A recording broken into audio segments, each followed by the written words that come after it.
Hey guys, what's going on? It's Ben here. I'm back again today doing another video, and the subject of today's video is going to be on the Milwaukee Bucks, and specifically this whole concept of a Chris Paul trade.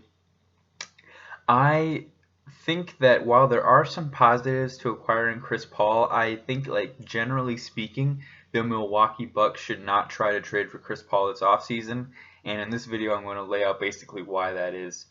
So first off, I think when people are thinking about Chris Paul, they're not really considering that he's still making a max contract. He's making $40 million a year, which, generally speaking, that's a ton of money. Even if you're a great All NBA first team, putting up 25 to 30 points a game, like Giannis level player, even if you're Giannis level, making $40 million a year is a lot of money and a lot of drain on your salary cap. And when I think about Chris Paul, people people are really overestimating how good he was this year, and I like Chris Paul. I think he did have a good season, but what people are forgetting is he had the third worst season of his career statistically speaking, which I'm not being harsh on him. It's just straight up statistically speaking, this was the third worst season of his career. If you go back and look at all of his numbers from all of his seasons, I believe it's the third lowest he's ever scored. It's the second to last place amount of assists he's gotten in a given season. And I don't think you can say it's because there was a ton of other talent and he wasn't taking as many shots or handling the ball as much. He was still the primary option on this team. He was still the primary ball handler, and it just so happens that his stats weren't as good. His percentages were good, but his raw numbers were not nearly as good. And again, it's not like he had LeBron and Wade on this team in their primes and they were taking all the shots. The other primary shot creators were Gilgeous-Alexander and Dennis Schroeder, who CP3 is better than both those guys. So it really just I think people are kind of saying like the Bucks need CP3 in his prime, which he's not. His last season in Houston, 18 and 19, was the worst of his career besides his rookie year as far as statistics go. And I think, although he bounced back pretty well and had a better season, people are still forgetting it was still his third worst season of his career. This is a person who's also turning 35 next year, and he'll still be on the Bucks when he's 36, and in my opinion, will be declined further than what he is right now. Now, I know I'm probably coming off as a big Chris Paul hater. I'm not. I think what I'm more saying is Chris Paul is definitely not worth his contract, and I don't think that the Milwaukee Bucks acquiring him is really the solution at this point. Because if you look at this team, what they will have to give up to get him, they will gut their roster. If let's say that you want to keep Giannis and Middleton and probably Brook Lopez as well, what you have to give up to get Chris Paul is Bledsoe, Ersan Ilyasova, George Hill, Dante DiVincenzo at the minimum. Those four guys at least. Beyond that, they're probably going to ask for a first round pick or two because honestly, that package is not great. So I would assume throwing a first round pick as well into that package. But then if you look at that team after that trade, their starting lineup would be Chris Paul, probably Pat Connaughton at the 2, because don't forget Wes Matthews is a free agent, Kyle Korver's a free agent, Marvin Williams retired, Middleton wants to play the 3 now, so Middleton's probably your starting small forward, Giannis at the 4, Lopez at the 5, but then you're looking at a bench of Sterling Brown, DJ Wilson, Robin Lopez, and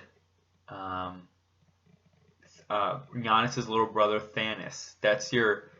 That is your bench. Robin Lopez, Thanos, Antetokounmpo, DJ Wilson, and Sterling Brown. Which, in all honesty, that would probably be the worst bench in the NBA if we're being frank. And yeah, you just completely gut any depth you had to acquire Chris Paul. And at this point, I don't think that he is worth that. I know people are going to say, well, he's better than Eric Bledsoe. Well, yeah, he is. But Eric Bledsoe is also 6 years younger and way better defensively at this point, more athletic at this point. What he doesn't have is the leadership, but I don't think that leadership is necessarily worth $40 million a year for a guy who's going to be 36 and making $40 million the year after next. So I don't think that Chris Paul is worth the money. And as I say, your depth, they're basically going to have to bank on like Wes Matthews and Kyle Korver signing new veteran minimums with them to have any decent kind of depth. And even if they do that, Kyle Korver is going to be, I think, 38 next year, and then Wes Matthews is going to be 34. So they might each decline a bit more than this year with another year on the tread on the tires. And then also, those guys are going to be playing way more significant roles than they were before. If you take out Ilyasova, DiVincenzo, Bledsoe, and George Hill, those guys are going to be like Wes Matthews is going to have to regularly play 30 minutes if they bring him back, and he can't play like 20 to 25. He's going to have to be like 30 every night. Kyle Korver can't play like 8 minutes a night anymore. He's going to have to play like 20 plus minutes a night if he's going to come back and be a rotation player on this team. Unless you want to be playing a guy like DJ Wilson significant minutes, or a guy like Sterling Brown 25 minutes a night, those other guys are going to have to play a lot more. And so I guess what I'm really getting at is like, yes, Chris Paul brings leadership to the table, and that's basically the positive. But he brings a guy who down the stretch can create his own shot pretty seamlessly, which is something that the rest of the Bucks couldn't really do. But are those two factors worth $40 million of your cap going to one guy who's going to be 35 and 36? Is it worth gutting all of your depth, and is it worth basically going all in on like the next year? And if you don't win a championship next year, you're pretty much screwed, because then after 2021 you'll be stuck with a 36-year-old Chris Paul making $40 million, Chris Middleton making $35. If Giannis leaves, then your third best player at that point, I guess, is like a 33-year-old Brook Lopez, and you just go from there. You also have no young assets besides, I guess, Pat Connaughton, and who knows what like DJ Wilson will become. Probably not that good. He's pretty bad right now, so I can't imagine him being much better.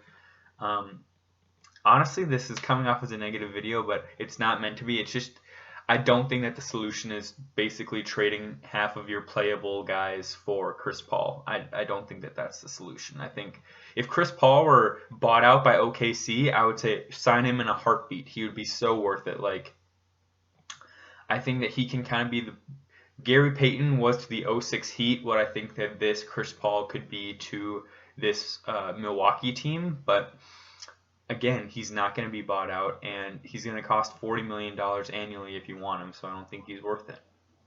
That's all I got for today, guys. Hope you enjoyed the video. Hopefully, even though I came off as a hater, you'll realize I'm not. I just don't think it's logical to trade for Chris Paul if you're Milwaukee. That's all I got, and I'll see you guys next time. Bye.